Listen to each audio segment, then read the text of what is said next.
오늘이 일요일 날이죠. 2025년 5월 18일 오후 3시 27분을 가리키고 있습니다. 내가 지금도 이제 미니 마이크로 녹음을 하고 있습니다. 녹화를 하고 있네요. 그래서 오늘 녹화라는 건 전부 이 미니 마이크로 녹화를 하는 겁니다. 그래서 이 녹화를 해보면 말이죠. 하루에 2번만 녹화하는 게 딱 맞아요. 하루에 3번 녹화하면 좀 무리입니다.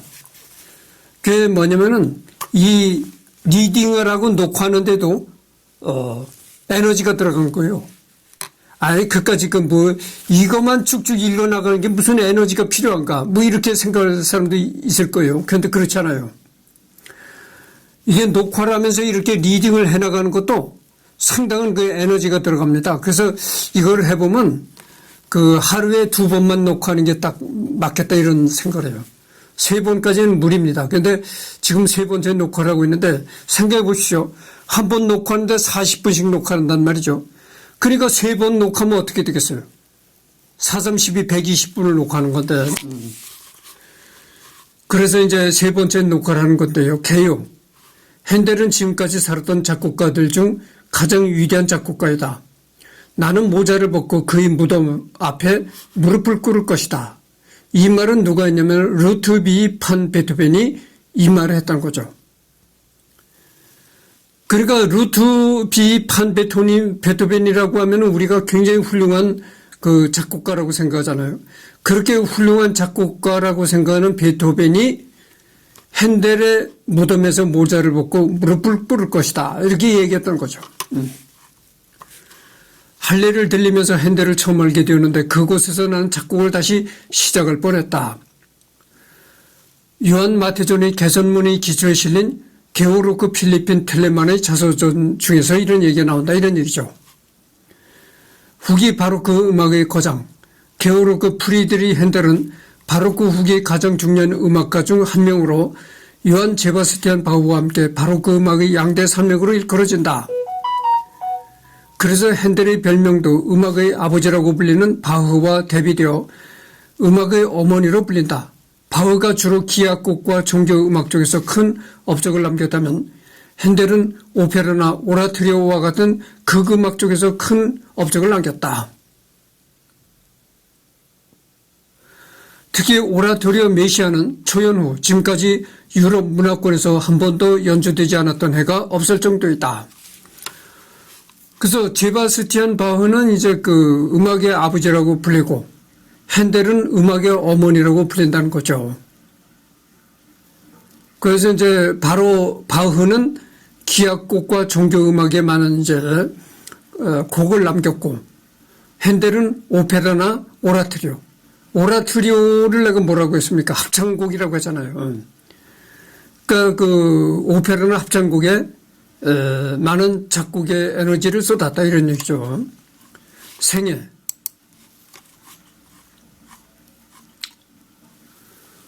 생애는 이제 소년시대는 이발사 겸 궁정 예고의사 아버지 밑에서 태어나 자라면서 음악에 관심과 두각을 나타냈다. 특기할 것은 프리드리히를 낳았을 때 아버지가 자그마치 63살이었다는 거다. 핸델 본인은 74살까지 장수했으나 이때 게오르크 프리드리 핸델의 나이는 고작 13살이었다. 이때 핸델의 아버지가 핸델을 낳았을 때 63살의 핸델을 낳았다는 겁니다. 그러니까 지금보다 인간 수명이 많이 짧을 때입니다. 그래서 이 지금으로 말을 하면은 73살의 핸델을 아들을 낳았다 이런 말이 되는 거예요. 지금식으로 말한다면. 그때는 사람 수명이 짧을 때거든. 이 대단한 겁니다. 여러분들 73세에 자식을 낳는다는 게 대단한 거죠. 그래서 이 핸델의 아버지가 지금으로 말을 한다면 73세에 이 핸델을 낳았다는 거죠. 그러니까 이게 참 대단한 건데 생각해 보십시오 여러분. 지금은 말이죠.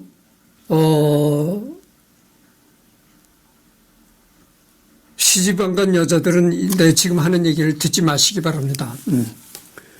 결혼한 여자들만 이 얘기를 들으십시오. 남자는 70대가 되면요, 대부분 이 고개 숙인 남자가 되는 겁니다. 고개를 숙인 남자라니까 뭐 어떤 사람은 이렇게 땅바닥만 내려다보고 걷느냐? 참 웃기고 있네. 그런 얘기 아니고, 고개 숙인 남자라는 거는 발기가 안 되는 남자다 이런 얘기예요. 그 남자가 이 70대가 되면요, 대부분 다 발기가 안 됩니다. 그 발기가 안 되지만 요즘 뭐가 있나요? 뭐 있잖아요. 발기 치료제, 발기 무전에 먹는 약 있잖아요. 뭐 비아그라니, 이런 걸 먹는단 말이죠. 그래서 요즘 남자들은 그런 그 약을 먹고 섹스를 하는 거죠.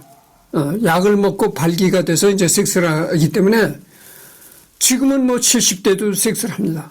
80대도 섹스를 한다래요. 근데 이제 90은 섹스를 못 할 거라고 생각해요. 90이 되면은 아무리 약을 먹어도 안 될 겁니다. 나이 90이 되면 아무리 약을 먹어도 불가능하고 80까지는 섹스를 한다고 봐야 되겠어요. 약을 먹고 섹스를 한 거죠. 그러나 이 핸델 시대에는 그런 약도 없었다 이거죠. 그렇잖아요.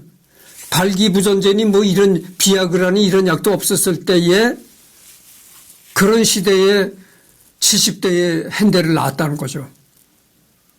참 이게 엄청난 거죠. 웃음뿐이 안 나오는 겁니다. 이제 끝. 이 얘기는 끝났으니까 이제서부터는 결혼 안 한 여자도 봐도 괜찮습니다. 이제 은밀한 얘기는 끝났어요. 아버지가 죽기 전에 아버지의 고용주의자 작센 바이센펠스 공국의 공작 요한 아달프 공에게 재능을 인정받아 오르가니스트인 프리드리히 빌헬름 차오의 문화에 들어갔으며 11세 때에는 베를린 궁정을 찾아가 아틀리오 아리오스티에서 이탈리아 음악과 프랑스 음악을 익히기도 했다. 하지만 게오르크는 음악을 단순한 위안거리나 오락에 불과하다고 생각하여 음악가의 길을 걷고자 하는 아들을 못마땅하게 생각했다.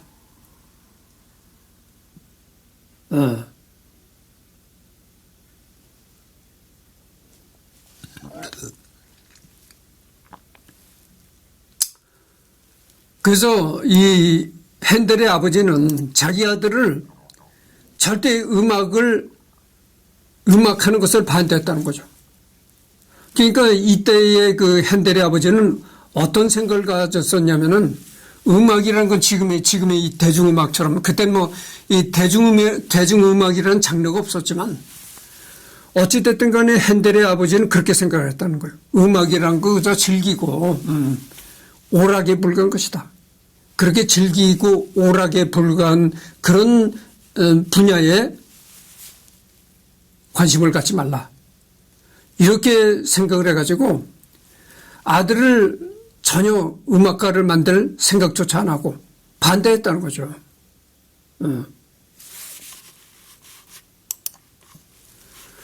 1697년 2월 죽기 직전 게오르크는 아들에게 너는 꼭 법관이 되어야 한다라는 유언을 남겼기에 부친의 뜻에 따라 할레 대학의 법학과에 진학했다. 하지만 자신의 적성에 따라 할레 대성당의 오르간 줄자로 들어가며 법학은 포기하고 꿈에 그리던 음악가 인생을 시작한다.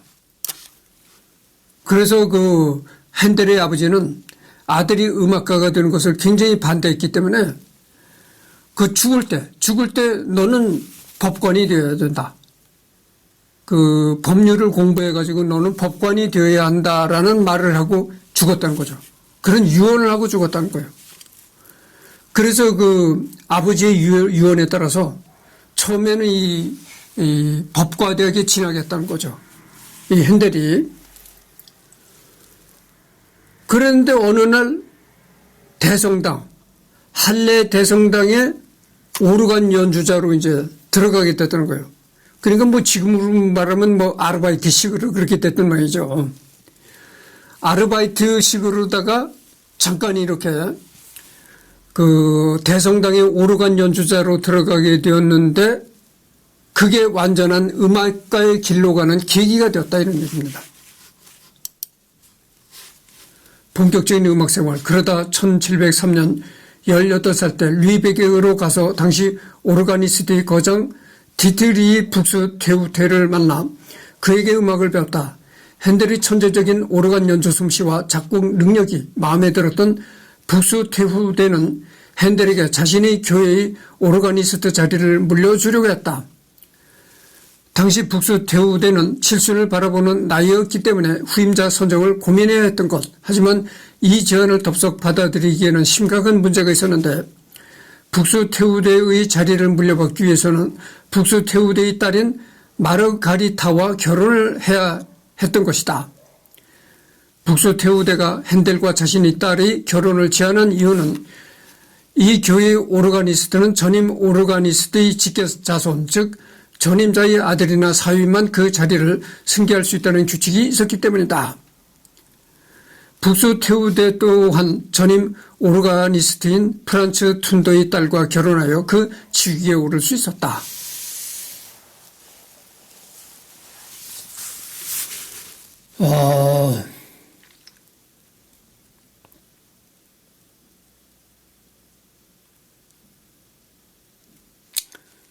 그래서 이제 르벡이라는 데 가서 이제 만난 사람이 있는데 그 사람이 디트리 북스 테우데라는 사람이라는 거죠. 그래서 이 사람 밑에서 이제 한층 더 핸델이 오르간 연주와 실력을 이제 갈고 닦았고, 그러다 보니까 이 디트리 북스 테우데라는 사람이 이 핸델을 그러니까 점 찍은 거죠. 자기 사위감으로 점 찍었다 이거죠. 그래서 자기 사위감으로 점 찍음과 동시에 후계자로 이제 점 찍었다 그러죠. 내가 곧 나이가 많아서 이제 은퇴를 해야 되니까 내가 은퇴를 하면 너가 이제 오르간 연주를 이어받더라. 근데 그 조건이 있는데 그게 뭐냐면은 오르간 연주자가 되려면은 그 선배의 먼저 연주자의 사위라든가 가족이라든가 이래야 된다는 거죠.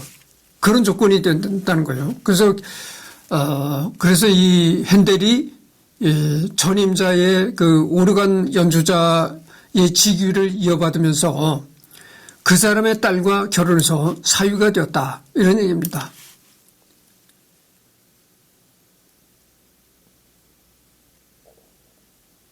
이거는 핸델이 전임자의 딸과 결혼해서 오르간 연주의 직위를 이어받은 것이 아니고 북스 테우데라는 사람, 핸델을 점 찍었다는 북스 테우데라는 사람이 이제 젊었을 때 전임자의 딸과 결혼을 하면서 오르간 연주자의 직위를 이어받았던 사람이라는 거죠. 결국 핸델은 이 조건을 받아들이지 못하고 르벡을 떠난다.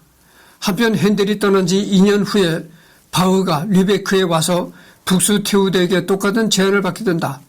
바흐 역시 북스 테우데의 음악에 큰 감명을 받았고 북스 테우데 역시 핸델 못지않은 바흐의 재능에 감탄을 했다. 하지만 바흐 역시 육촌이자 1살 위였던 마리아 바르바라와 한참 연애 중이었으므로 북스 테우데의 딸과의 결혼 제안을 거절하고 르벡을 떠났다. 그래서 핸델이 떠난 다음에 바흐가 또 왔다는 거죠. 바흐가 핸델 대신으로 이제 오르가니스트로 왔는데 바흐도 역시 오르가니스트의 지위를 이어받으려면은 북스 테우데의 딸과 결혼해야 된다는 조건이죠. 근데 바흐도 역시 북스 테우데의 딸과 결혼을 거부하고 떠났다. 이런 얘기입니다.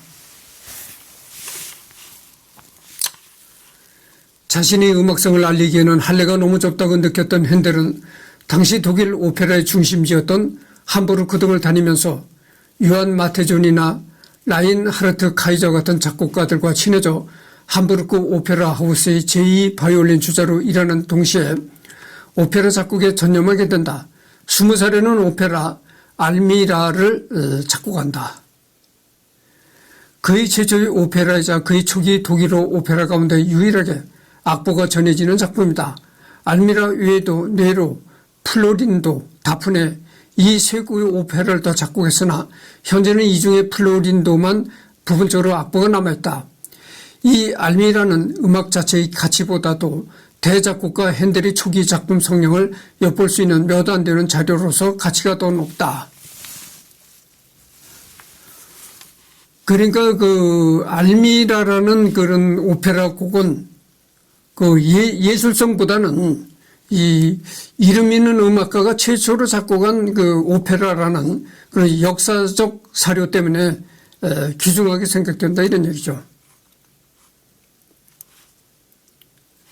21살이 되던 1706년에는 본격적으로 오페라와 극음악을 공부하기 위해 아예 오페라의 본고장인 이탈리아로 유학을 갔으며 이듬해 피렌체에서 핸델이 작곡한 최초의 이탈리아어 오페라인 로드리고가 성공을 거두면서 이름을 알리기 시작한다. 1709년에는 로마에서 도메니코 스카를라티를 만나 오르간과 하프시코드의 경연을 벌이기도 했는데 자세한 것은 스카를라티 문서를 참조하기 바란다. 하보노의 극장, 하보노의 악장, 영국의 음악가. 1710년 핸델은 이탈리아에 체류하고 있던 하노버 선제 후국 선제후 게오르크 루트비를 만나 하노버 왕국의 왕실 악장이 되었고 휴가를 얻을 때마다 런던으로 갔다. 1711년 2월 런던에서 오페라 리날도가 15회나 상영되는 등 대성공을 거두면서 런던에서도 인기 작곡가의 반열에 오르게 되며 영국 왕실의 관심도 얻게 되었다. 리날도. 언젠가 그 오페라 리날도에 관한 그런 음악을 유튜브에 올리도록 하겠습니다. 그해 여름에 하노버로 돌아오긴 했지만 당시 영국 여행을 다녀오겠다는 청원을 하고 합당한 시기에 돌아온다는 조건을 받고 다시 영국으로 간다. 1713년 핸델은 당시 영국 국왕이었던 앤 여왕을 위해 앤 여왕의 탄생일을 위한 송가 등의 작품을 작곡했다. 앤 여왕은 그에게 연금을 하사했고 그해 7월에는 위트레흐트 조약을 축하하는 장엄한 대태움과 유빌라테를 세인트폴 대성당에서 연주하게 된다. 대태움. 하노버보다 훨씬 큰 무대인 런던에서의 성공을 확신한 핸델은 결국 하노버로 돌아가지 않고 영국에 정착해버리는데 이 배신 행위가 그를 공경에 빠뜨리게 된다.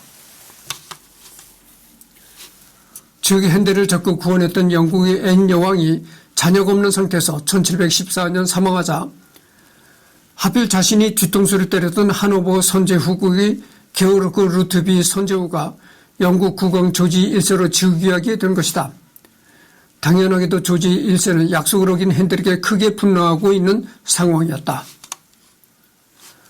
1761년에 출판된 첫 핸델 전기에 의하면 조지 1세의 복수를 두려워한 핸델이 1717년 조지 1세가 영국을 방문하자 그의 비위를 맞추기 위한 음악을 작곡해서 연주했는데 이 곡이 바로 핸델의 기악음악의 대표작이던 수상음악이다.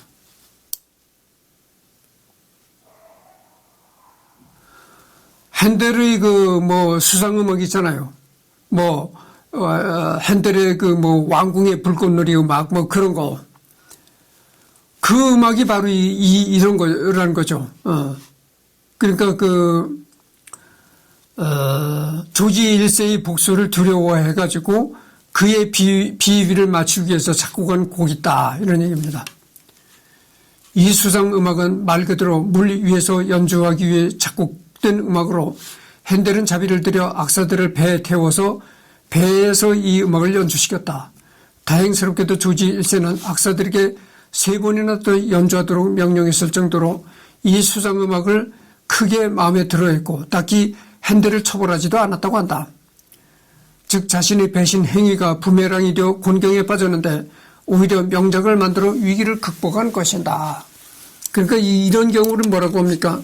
한마디로 전화위복이라고 하잖아요.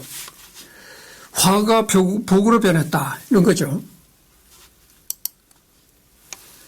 조지 1세가 수상음악을 듣고 핸델을 용서해줬다는 이야기는 현재 신빙성에 의심을 받고 있다. 그러나 핸델이 유람선 행렬에서 연주한 것은 사실이다. 당시 한 일간지에 의하면 조지 1세가 이 음악을 무척 좋아해서 계속 연주하라고 지시했다고 한다. 1차 왕립 아카데미.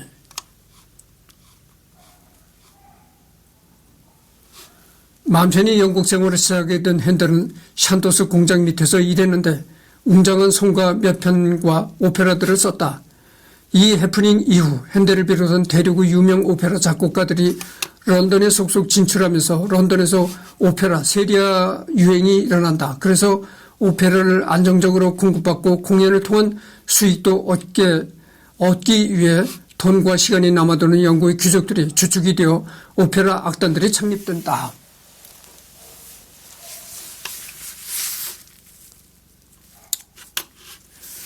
이런 분위기를 타고 1719년 유럽 각지에서 가수와 관현 악단을 모아 왕립음악 아카데미를 설립하게 되며 전속 오페라 작곡가로는 핸델 외에 조반니 보논치니, 이탈리오 아리오시티가 있었다. 이 아카데미를 운영하는 데는 막대한 자금이 들었으나 때마침 남의 회사 거품 사태에서 100배에 달하는 수익을 얻은 덕에 여유 있는 운영을 할 수 있었다. 핸델은 이 시기에 라다미스토, 무치오 세볼라, 줄리오 체자레, 로델린다 등의 작품을 무대에 올렸으며 왕립음악원의 엄청난 재력으로 카스트라토 가수인 세니시노를 필두로 소프라노 마르게리타 두라스탄티, 프란체스카 쿠노치, 파우스티나 보로도니 등 당대 최고의 가수들을 거의 사직이 수준으로 데려왔다. 이 시기는 핸델의 오페라 인생에서도 가장 황금기였고 런던에서 본격적인 유명세를 타고 돈도 많이 벌었다.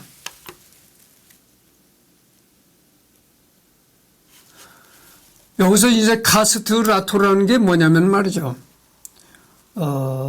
남자 성악가인데 남자 목소리로 노래를 부르는 것이 아니라 여자 목소리로 노래를 부르는 가수를 카스트라토라고 했던 겁니다. 이 당시에는 말이죠. 이때 당시에는 여자를 무대에 올리는 걸 상당히 꺼려했다는 거예요.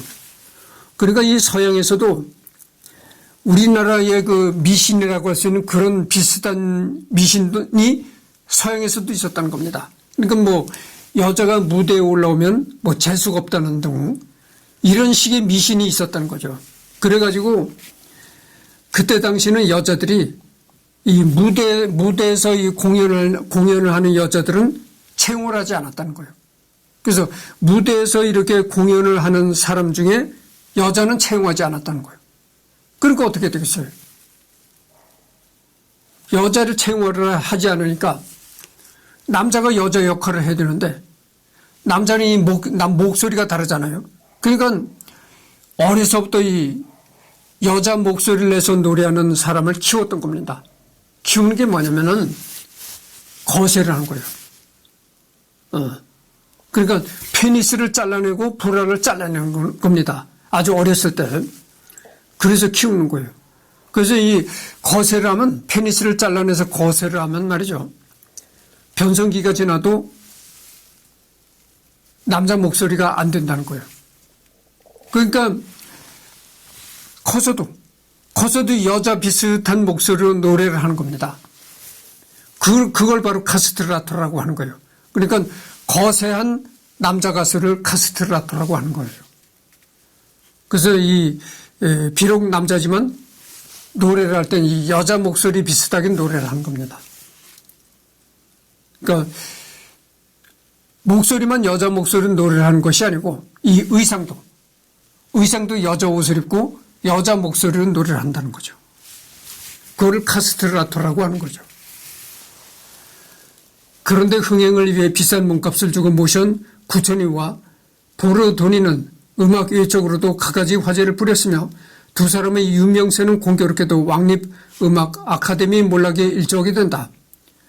바로 두 사람의 라이벌 의식이 문제였는데 연배가 비슷한 두 사람의 경쟁의식이 너무 강했던 탓에 핸델을 비롯한 오페라 작곡가들은 두 사람을 같이 무대에 올리기 위해서 등장 시간이나 배역의 비중, 음역, 심지어 음표수까지도 똑같이 맞춰야 했다.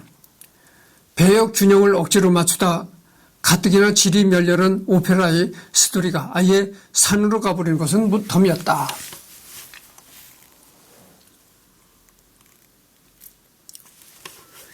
이 부분을 조금 설명하자면 당시 오페라는 일종의 공장 양산용으로 굉장히 빠르게 작곡되었기 때문에 비슷한 음악과 비슷한 스토리가 재탕 삼탕되는 경우가 상당히 많았다. 게다가 당시에는 저작권의 개념도 없었기 때문에 남의 음악이나 대본이 좀 팔린다 싶으면 대놓고 마구 표절했으며 이미 연주되었던 자신의 음악이나 가사를 재활용하는 자기 표절도 횡행했다.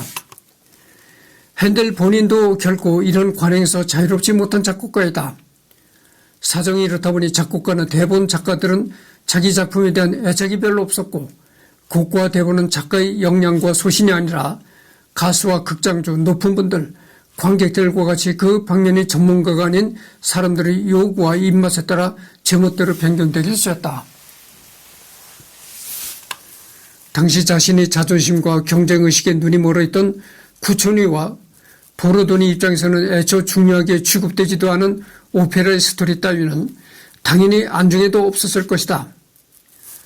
하여튼 이런 지저분한 관행들은 자연히 오페라 장르 자체의 질적 하락을 초래했으며 영국에서 이탈리아 오페라가 몰락한 중요한 원인이 되었다.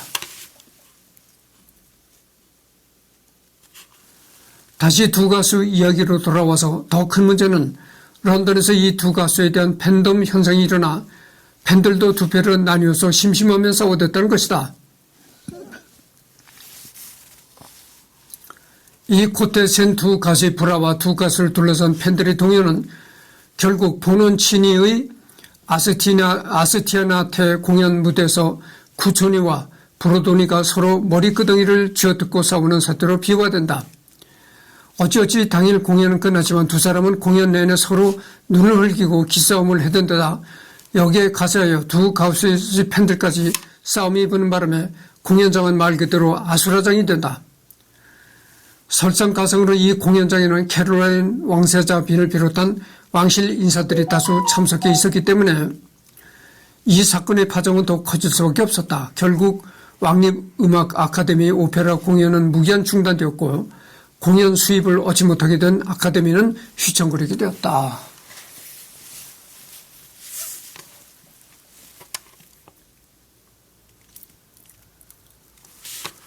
다만 이 사건은 두 가수가 실제로 크게 싸운 것이 아니라 단지 팬들이 소란을 일으킨 것이 와전되었다는 주장도 있다. 사실 두 사람의 라이벌 관계 자체도 언론과 팬덤에 의해 과장된 측면이 있다.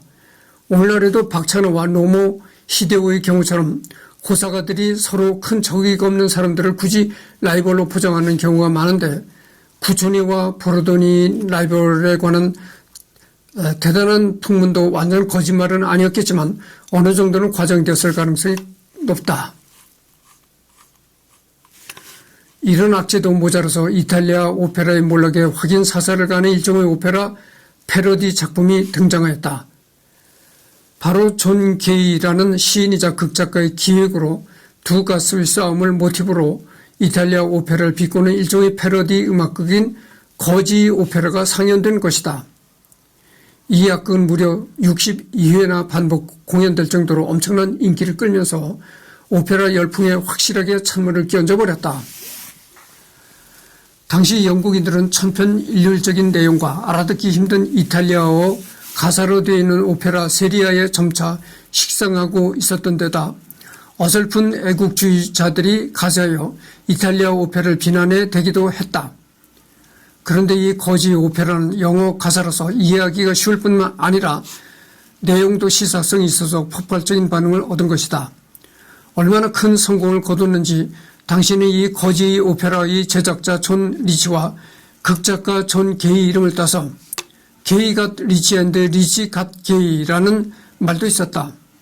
직역하면 존 게이지는 리치했고 존 리치는 게이해졌다라는 언어 유희였다.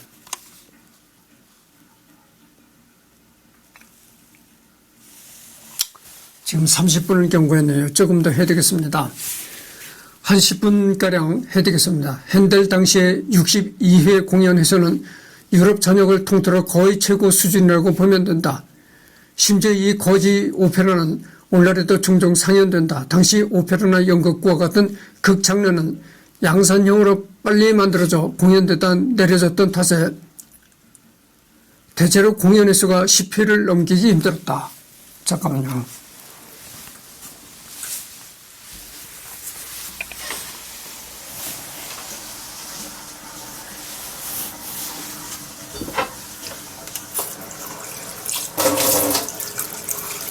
물을 좀 마셔가면서 해드리겠습니다.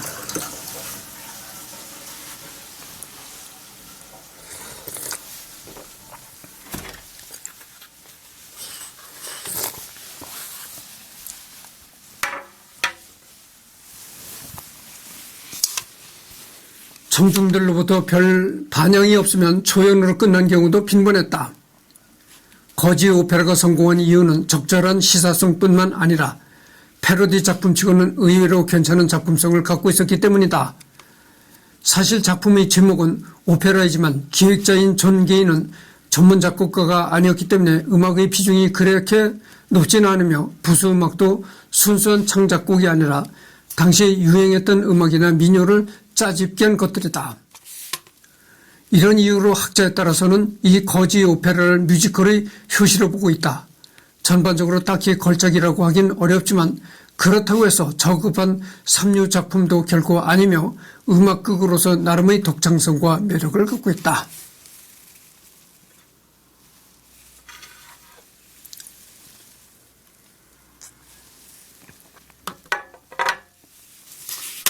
이 거지 오페라 덕분에 이탈리아 오페라는 음악 선진국의 고상한 문화 장르에서 젠치하는 귀족들이나 즐기는 유선의 대상으로 전락하고 만다. 이탈리아 오페라 위상의 추락은 악단의 급격한 수익 감소를 초래하게 되었고 이는 도미노식으로 구초니와 보로도니를 비롯하여 몸값이 비싼 연주자들의 이탈로 이어지게 된다. 결국 1728년 말 왕립 오페라 아카데미는 문을 닫는다. 2차 왕립 음악 아카데미.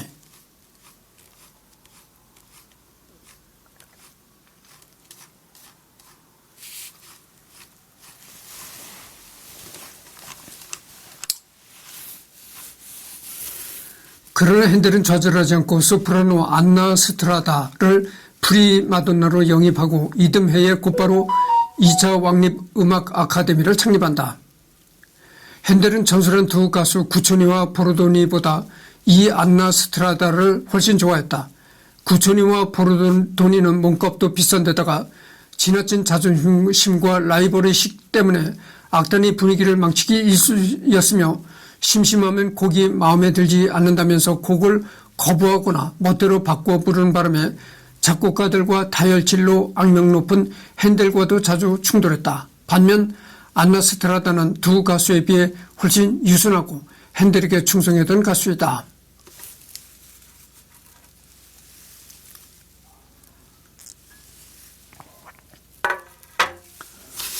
실제로 스트라다는 2차 왕립 음악 아카데미의 온갖 풍파 속에서도 핸델이 거의 모든 오페라의 주연을 맡았다.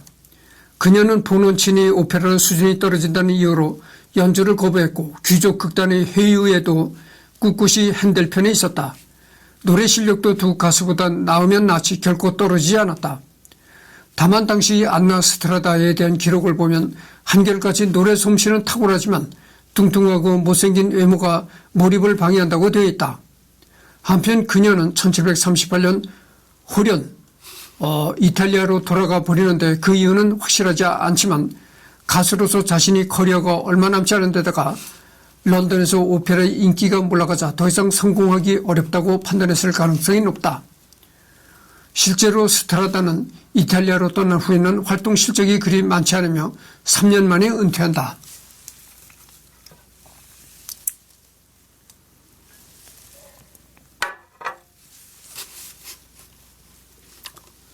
핸델의 열정과 고집으로 2차 아카데미가 출범한 이후 그는 왕성하게 오페라 작곡에 착수해서 파르데노페, 올란도, 포로, 소사르메 등을 무대에 올린다. 특히 파르테노페는 코믹 오페라로서 핸델의 오페라 중에서도 상당한 특이한 위치를 차지하고 있기 때문에 기억해 둘만하다. 하지만 이 2차 아카데미도 대항마격으로 만들어진 귀족 극단에 밀려 1734년에 문을 닫게 된다.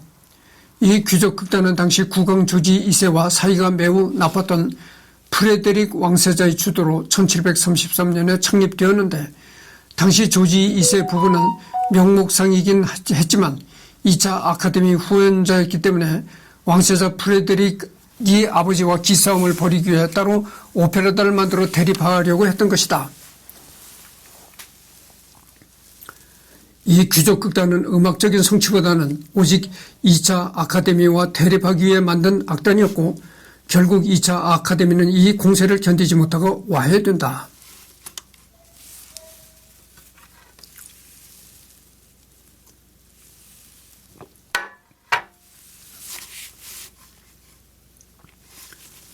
이 귀족 극단의 행각은 정말 막장이었다. 라이벌 악단으로서 인기 가수와 연주자들 빼내오기, 관객 빼돌리기, 상대 극단의 공연 때 온갖 흑색 선전 퍼뜨리기, 인기 있는 곡 표절하기 등등 온갖 지저분한 짓을 저질렀다. 핸델은 이 귀족 극단의 횡포 때문에 엄청나게 마음고생을 해야 했고, 운영이 어려워지면서 단원들과의 불화도 심해진 데다가 건강까지 해치고 말았다. 핸델과 오랫동안 함께 일했던 카스트라토 가수 세네시노도 이때 핸델과 크게 싸우고 귀족 극단으로 적을 옮겨버렸다. 핸델은 당시 기준으로 나름 장수해서 74세까지 살았는데, 이분이 타고난 건강 체질이었던 만큼 이런 고초를 겪지 않았다면 훨씬 오래 살았을 것이다. 이 귀족 극단은 철저하게 정치적인 이유에서 만들어진 탓에 음악적으로는 정말 거론할 가치가 없는 악단이었다. 막상 2차 아카데미가 와해되자 자신들도 방향성을 잃고 지지부진하다가 창립 4년 만에 문을 닫는다. 그나마 챙겨볼 만한 점은 전설의 카스트라토 파리넬리가 귀족 극단 소속으로 활동했다는 것 정도이다.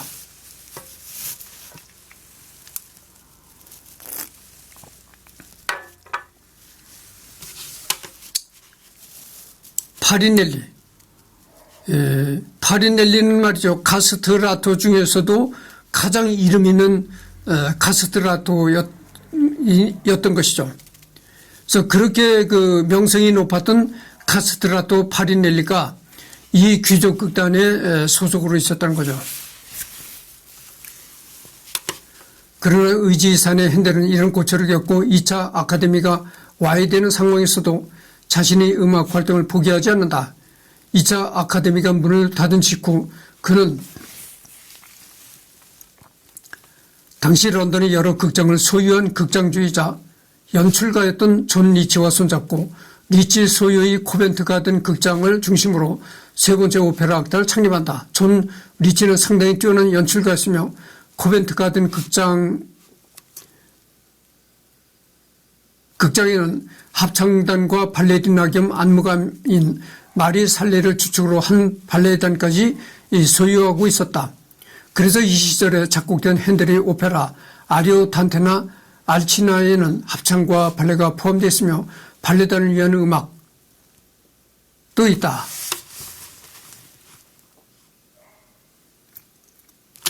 그러나 이런 리치와 핸델의 필사적인 노력에도 불구하고 거지 오페라 이후 급격히 몰락해버린 이탈리아 오페라의 인기는 더 이상 회복할 기미를 보이지 않았다. 회복이 문제가 아니라 이미 흥행 대상으로서 이탈리아의 오페라 수명은 끝난 상황.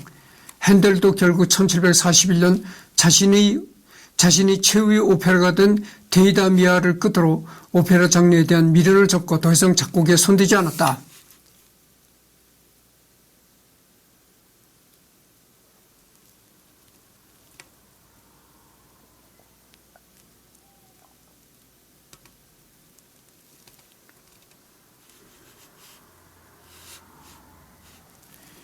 이 시기에 작곡된 오페라들은 발레를 삽입하는 등의 참신한 시도가 있었고 음악적으로도 핸델 오페라 정점을 찍은 명작들이었지만 정작 흥행에는 실패했다. 설상가상으로 1737년 핸델은 급성 발작을 일으키며 쓰러졌으며 중풍과 함께 오른손이 네 손가락에 마비가 왔고 한동안 정신도 오락가락했다. 모두들 핸델의 음악 인생은 이것으로 끝이라고 생각했지만 핸델은 독일의 아헨으로 치료차 휴가를 갔다 온 후 정말 놀라울 정도의 회복력을 보였다.